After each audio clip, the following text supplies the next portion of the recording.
Surrealismo. Contexto histórico iniciou em 1924. Manifesto surrealista escrita por André Breton. Surgiu em Paris, no século XX, no período entre o fim da Primeira Guerra e a Revolução Russa. Propunha uma nova proposta estética. As características: rompe com a busca pelo sentido nas representações e o surreal, busca o imaginário, estranhamento, bizarro, escandalizar, liberdade criativa. Pegando um gancho nisso que Jason explicou, eu vou estar falando aqui as principais características do surrealismo. O primeiro é o uso do pensamento livre, depois também se tem o uso da expressividade espontânea, o uso também das teorias da psicanálise, a realidade paralela, cenas irreais e a valorização do inconsciente.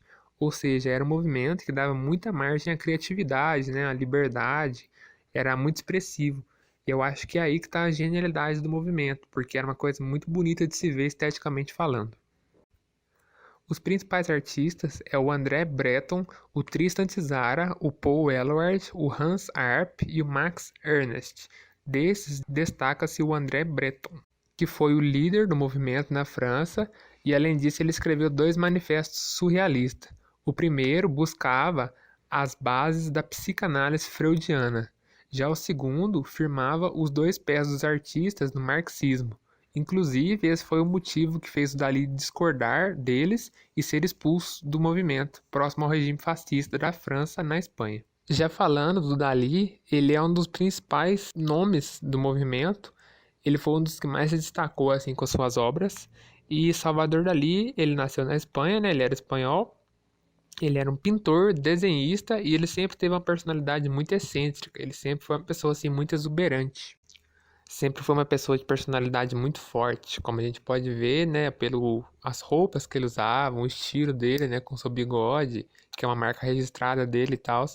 Ele sempre foi uma pessoa de personalidade muito forte.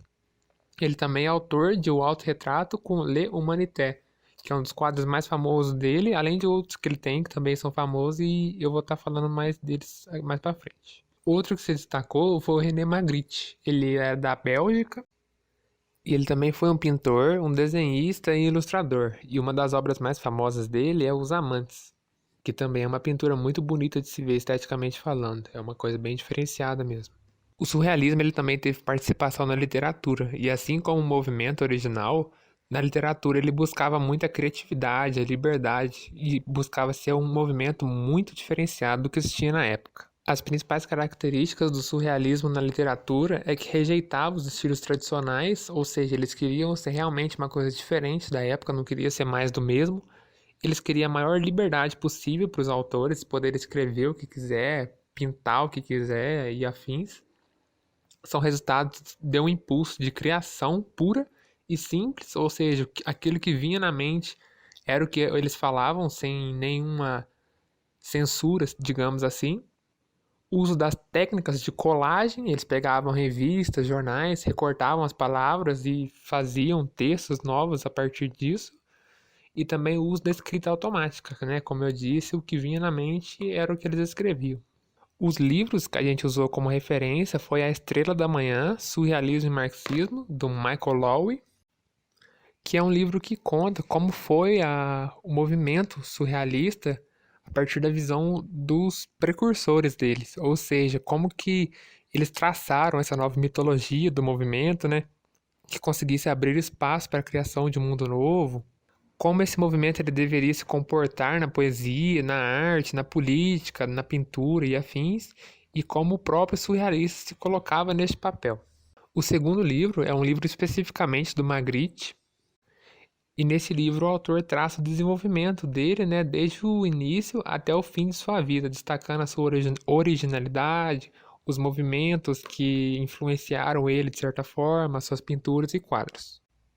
O terceiro livro ele também é relacionado ao pintor René Magritte, e nesse livro o lema dele assim é que nem tudo é o que parece ser, ou seja, ele é um livro que busca assim o desconhecido, que acha em sua mente significado para imagens, e como o próprio lema dele diz, ele é baseado em fatos surreais. É um livro também muito bacana de se ler e dá uma base muito boa de quem foi o Magritte.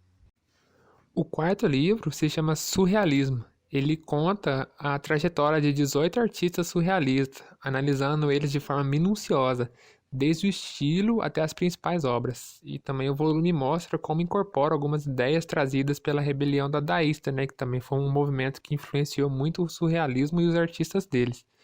Também mostra ilustrações que permitem com que o leitor ele adentre mesmo, né, os sonhos impressos em suas obras, o que aquele pintor estava pensando mesmo quando ele fez determinado quadro. E o último livro, ele é um livro especificamente do Salvador Dalí. Ele é uma das obras mais completas da vida do autor.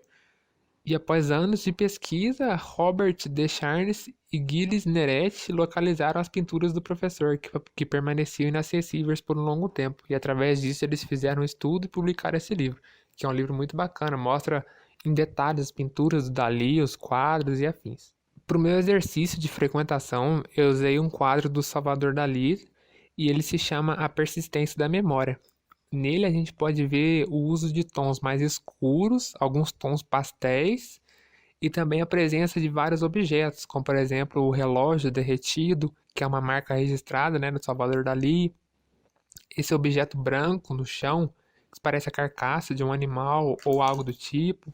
A presença do cubo, né, esse quadrado laranja no canto, a montanha no fundo, um quadrado azul no fundo também, uma árvore seca. E eu fiquei, assim, tanto tempo olhando para ele e imaginando qual foi o motivo da disposição desses objetos dentro do quadro.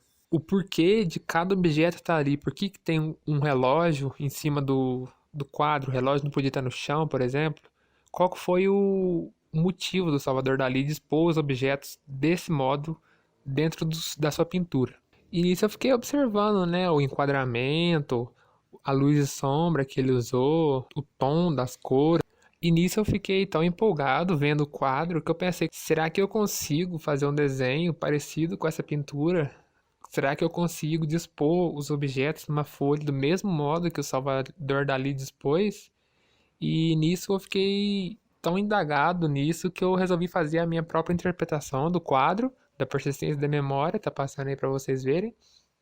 E assim, fazendo isso foi um exercício muito bacana, por conta que quando você copia alguma coisa, você tem que analisar ela muito minuciosamente. Ou seja, você tem que realmente ver como que está a disposição daquilo dentro do enquadramento, como que é a luz e sombra daquilo, qual que é a cor que ele usou, como ele dispôs os objetos dentro do enquadramento, e assim, foi uma experiência muito bacana, porque eu tô meio enferrujado no desenho, esse desenho foi o primeiro que eu fiz esse ano, mas deu para pegar uma noção muito boa de como o Salvador Dalí ele pensava assim, no modo de distribuir a luz e sombra dos objetos e afins. Por fim, tá passando aí outras obras surrealistas e como eu falei, o movimento ele é muito genial, do meu ponto de vista, por conta que ele sempre busca uma coisa assim muito única. A diferença é muito grande, porque é sempre essas coisas irreais, essas coisas muito bizarras, como por exemplo, essa pintura da moça puxando o rosto dela, é uma coisa assim que causa muito estranhamento ao se ver. Esse outro quadro do mundo, tipo, trocando de pele com alguém saindo de dentro dele e ele sangrando com a mulher apontando e a criança olhando assustada também. É um quadro do Salvador Dalí. É um quadro muito bonito, esteticamente falando. Assim, as cores estão muito bem dispostas, a harmonia nele é muito grande, mas é um quadro também que causa assim, um certo estranhamento, né? Você pensa, nossa, o que será que está acontecendo nesse quadro? Os outros também, assim, uma pessoa de terno com uma fruta na frente dele, o sol nascendo a partir de um ovo, os navios que formam uma espécie de ponte ali, né? Uma coisa assim muito bacana de se ver.